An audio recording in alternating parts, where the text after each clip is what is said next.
بسم اللہ الرحمن الرحیم۔ السلام علیکم دوستو۔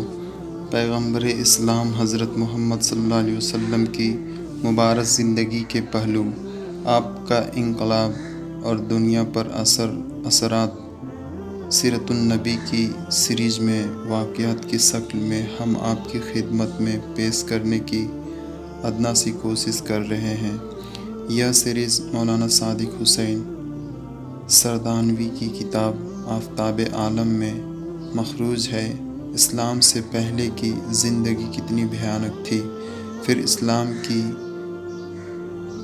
کرنیں پھٹتی ہے، روشنی اور اندھیرے کی کشمکش شروع ہوتے ہی کفار مکہ نے ظلم و ستم کی آندھی چلا دی، ایک مسلمان کا جینا دشوار کر دیا گیا، طرح طرح کی سازشیں ہو رہی ہیں، قتل کی دھمکیاں دی جا رہی ہیں، الزامات لگائے جا رہے ہیں، تنگ آ کر مسلمانوں کو حبشہ کی اور ہجرت کرنے کی اجازت دی جاتی ہے، لیکن وہاں بھی کفار پیچھا نہیں چھوڑتے، پریشانی اور بڑھتی ہے تو مدینہ کی اور چلے جانے کی اجازت مسلمانوں کو مل جاتی ہے، حضور صلی اللہ علیہ وسلم کے قتل کی سازش ہوتی ہے، آپ صلی اللہ علیہ وسلم کے حکم سے ہجرت کر جاتے ہیں، مدینے میں اسلامی ریاست قائم ہوتی ہے، لڑائیاں ہوتی ہیں، الگ الگ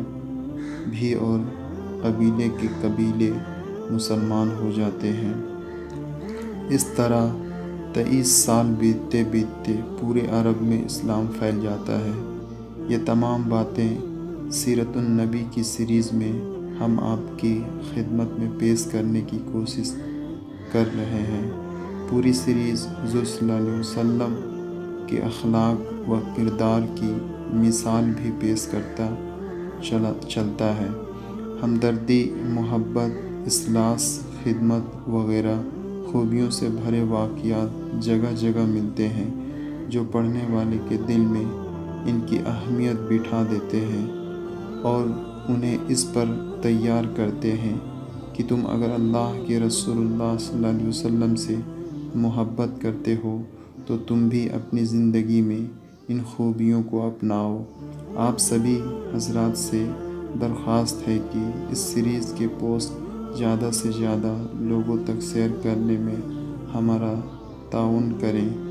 رات گزر چکی تھی، ستارے جھلملا کر آسمان میں ڈوب رہے تھے، اجالا پھیلنے لگا تھا، دور تک پھیلے ہوئے ریگستان کی اوس سے بھیگی ہوئی سفید ریت بڑی پیاری لگ رہی تھی، لگتا تھا رات کا سمندر لہریں لے رہا ہے۔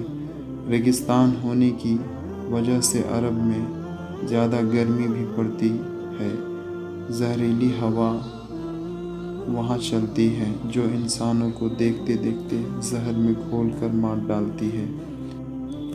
سارے دیش میں ریت کے اتنے بڑے بڑے ٹیلے ہیں کہ میلوں ہریالی نہیں دکھائی دیتی، ایک بھی ندی نہیں۔ ریت کے ٹیلوں کی بھول بھلیاں مسافروں کو اپنے دامن میں ایسا چھپا لیتی ہے کہ پھر ان کا پتہ ہی نہیں چلتا، اگر عرصے کے بعد پتہ بھی چلتا ہے تو ان کی ہڈیاں کا جو ریت کے نیچے دبی ہوئی اس وقت سامنے آتی ہے جب تیز ہوا ریت کو ایک جگہ سے اٹھا کر دوسری جگہ پھینک دیتی ہے۔ یہی وجہ ہے کہ دنیا کی سیر کرنے والوں کو عرب کے اندرونی حصے میں جانے کی اجازت نہیں ہوتی، لیکن یہی ریگستان جو دن میں دوزخ کا نمونہ ہوتا ہے، رات کو اچھا معلوم ہونے لگتا ہے اور صبح کے وقت اس کی رونق اور بڑھ جاتی ہے۔ دوستوں، ملتے ہیں اگلے ایپیسوڈ، تب تک کے لیے دیجیے اجازت۔ خدا حافظ۔ السلام علیکم۔